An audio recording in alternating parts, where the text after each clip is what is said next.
Hi everyone, this is so exciting. Okay, so I'm Amanda. Today I'm going to be interviewing Djemilah Birnie. Um, hi. Hi. So I'm going to invite her now. Okay, I hope she joins. Hi. Let's see.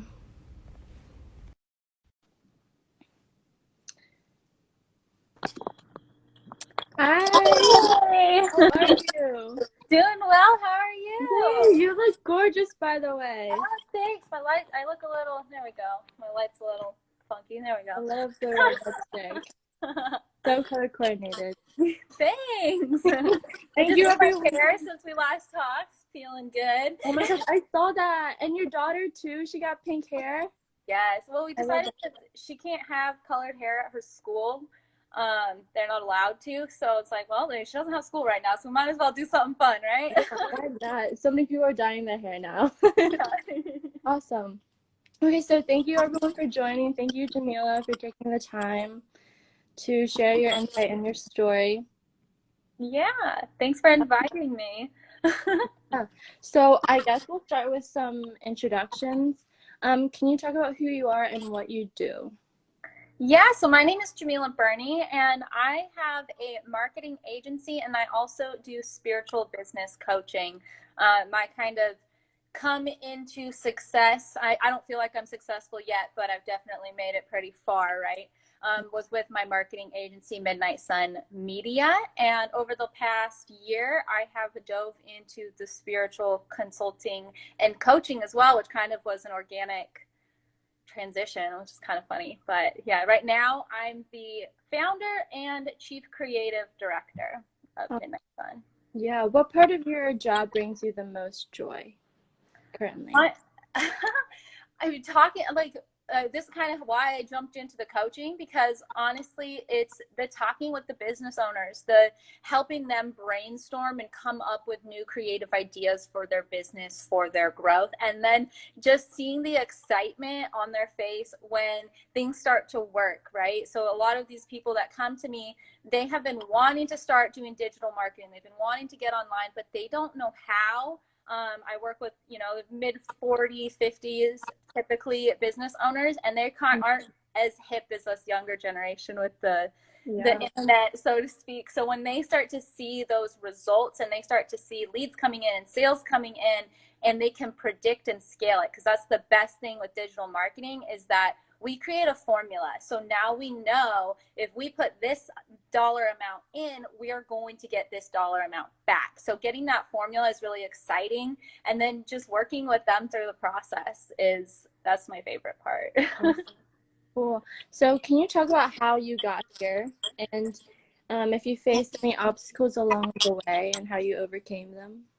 Yeah, so we chat a little bit. So my journey has been not an easy one, right? There's been a lot of obstacles on my way. I started my first business when I was 17 years old, and that was out of necessity. I had been struggling with addiction for a long time. I grew up, like a lot of people do these days, in a broken home. I was kind of bounced around a lot. I started drinking every day at 13, and it wasn't like drinking to be cool. Nobody really knew about it. I was drinking in my coffee cup, like at school, just as my way of coping. I grew up with an alcoholic father who had anger problems, and that was kind of how I coped with that.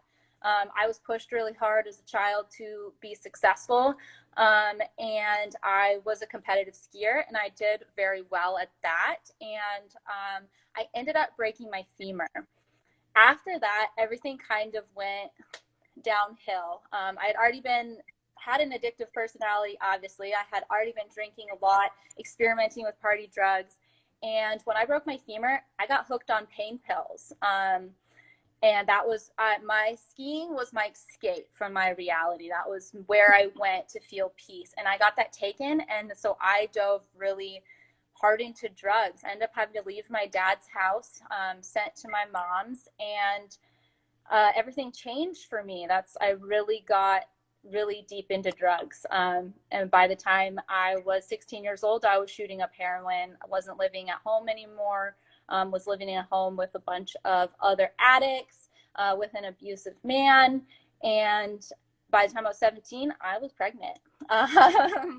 So it was kind of one of those situations for me when I decided to start my first business. It was do or die. I didn't really have a choice. It was either I was going to end up another statistic, I was just going to be another teen mom, I was just going to be another, kid that overdosed, or I was going to make a change. And when I decided to keep my daughter, when I decided, the universe, God, whatever you believe in, sent me this child for a reason, I was like, okay, I have to do something about it. So I got out of that situation. Thankfully, I had some family that was able to help. And actually, my neighbor helped me the most get out of that situation, and got clean, got sober on my own, and Wow. just started diving into the mom world and the internet. And I started my first business off of $50 and a cell phone. I taught myself how to sew with a Goodwill sewing machine, and I started selling and ended up developing a product line of kids' cloth diapers that I ended up marketing purely online on Facebook using guerrilla marketing tactics. And that's when I first got my first kind of peep into the power of the internet. Mm-hmm. And, because I didn't have any money. I didn't have any money to put into marketing. I didn't have any money to do things that people that are coming into a business with a better situation had. So I had to literally grassroots it and learn it all as I went with no money. And the only way that I knew to do that was to utilize social media. Wow, that's awesome. Can we go back to Yeah.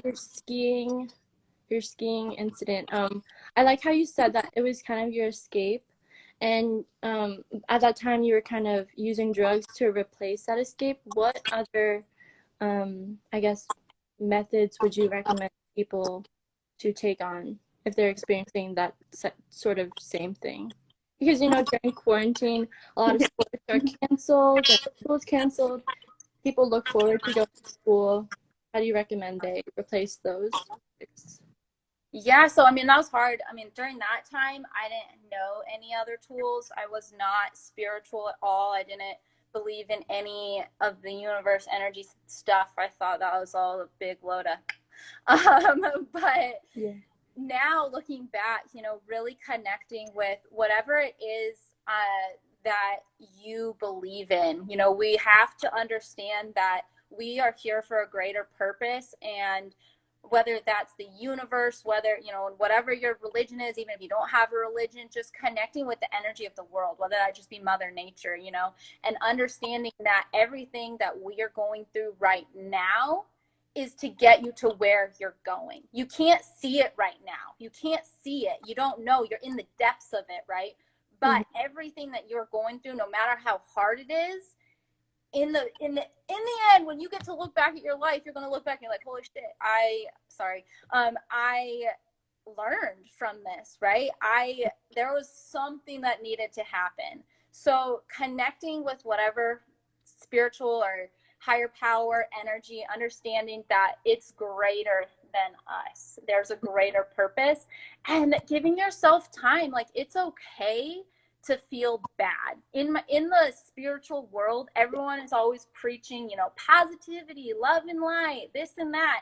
And that is toxic, honestly, because it's not always going to be positive. Things are going to be hard. There are going to be days where you just want to curl up in your bed and cry. And guess what? That's okay. I do that still all the time. It is okay to feel the feelings, right?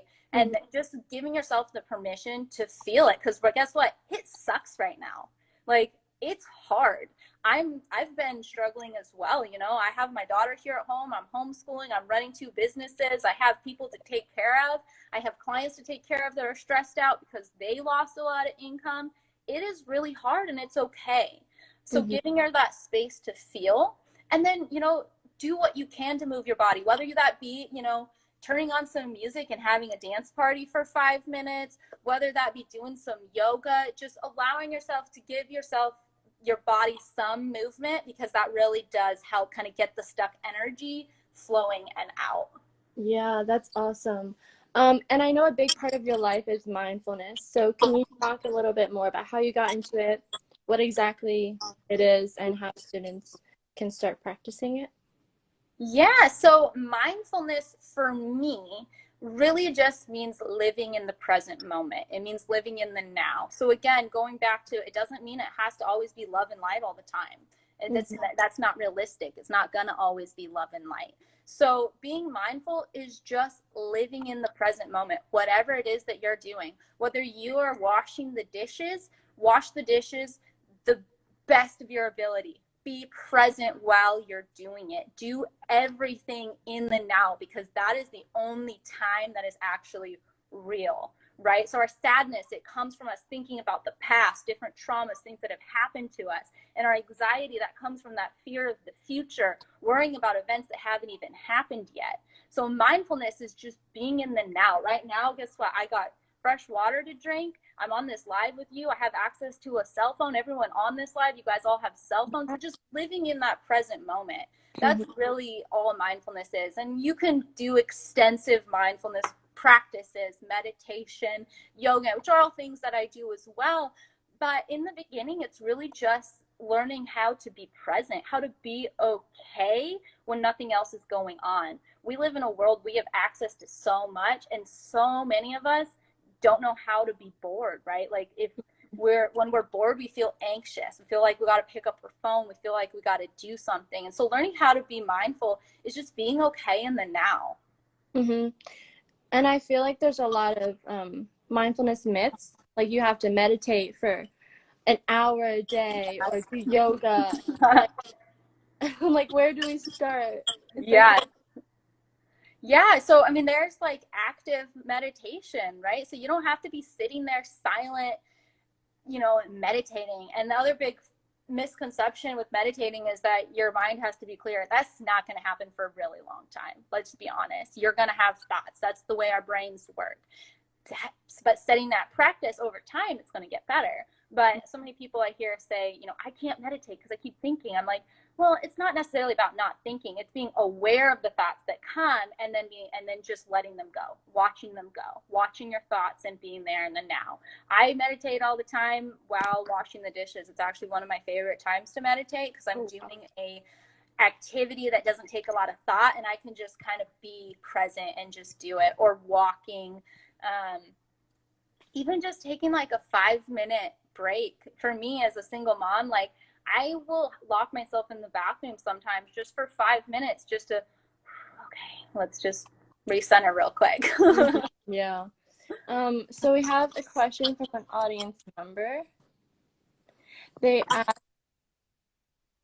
what are your favorite self-care tips and why? I love baths. Personally, I've always really liked baths. So self-care is another one of those things that sometimes people think needs to be this big whole ritual. Self-care is as simple as drinking your water in the day, eating foods that nourish you and that help you feel good, moving your body for 5 minutes, getting up, having a crazy dance party. For me, it's getting ready. I love getting ready. I'm not going anywhere. I'm not seeing anyone, but I still get ready because that's my time in the morning for myself with myself. And when I get ready and I feel cute, then I'm taking care of myself. I'm taking care of my soul, and it just makes me feel better. So even simple things like that. And then again, like I said, I love baths. That's one of my favorite self-care kind of activities is run a nice bath, light some candles, hang out with my crystals. And Awesome. And why do you think self-care is important, especially during this time now? Yeah, well, think that you are the most important person in your reality, right? So you have to take care of you first. You can't show up for other people if you're not showing up for yourself. And this is something I've had to learn as a mom and a business owner is when I let my stuff slip, guess what? I'm letting everyone else down as well. So you have to put yourself first so that you can be in a right state to be able to show up for the people that you care about as well and be able to do the things that you want to do. Yeah. And I just want to say, if anyone has any questions, they can put it down. I think there's like question cards you can ask. Yeah, we'll be happy to relay them to Djemilah. But okay, so as a busy single mom and business owner, how do you carve out the time for self-care? Oh, it's hard. I bet. You have to fit it in the nooks and crannies, you know. That's why I like, just like what I'm talking about, you know, I don't have time for an hour-long meditation every day. I would like to. It's nice, you know. And when she's in school, I do typically do a longer meditation. I go to the gym and I do like a 45-minute sauna meditation. But right now, I don't have that luxury because I'm also a teacher. So for me, it's waking up 20 minutes earlier and doing a 10-minute meditation, doing a little bit of stretching, doing a little bit of yoga, and connecting with other adults. That's kind of a hard thing for me, as I'm a very social person. So kind of do self-care for me as well is like doing this live right now, talking to you, talking to another human being. Yeah, awesome. Getting that connection, because they say social distancing, but I feel like it's social closening. Like we're talking, we're reaching out to more people, even though we're not seeing them in person. But yeah. So I mean, just like try to think of the moments that you can fit this in the cracks and crevasses. You know, when whether that be just doing while you're brushing your teeth in the morning, in your head, just be thinking about all of the things that you're grateful for, like a quick fire, everything that you're grateful for. And you can start with the very simple things. I woke up this morning. I have a roof. I have water. I have a toothbrush to brush my teeth right now. I could pay my bills. I could do this. You know, you start with the little things and just build it up. Quick fire, everything that you can possibly think of that you're grateful for, because the energy of gratefulness is one of the most powerful energies. And if you start your morning in gratitude, your day is just going to like be shifted to a different degree. Make all of the obstacles, everything you have to react to during the day is going to be a lot easier. And also just, you know, like replacing that extra hour on your phone with, you know, like a work outside, replacing it with activities that bring you joy also as well. Yeah, and that's the other thing. Getting outside right now is so important. You know, don't just hole up in your house with Netflix. Not saying like, watch Netflix sometimes, that's fine. But also make sure that you at least get some sunshine, get some nature, feel the air. Right now in Arizona, it's pretty dang hot. It's getting into the triple digits now. So I was going for like walks every day with my daughter, and it's kind of past that point. So I have to remind myself, like, just go outside and just sit outside for 5 minutes and just let the sun hit your face and just let the earth recharge you. Yes. The sun is magical. The other day, I tap outside on my yoga mat. Okay,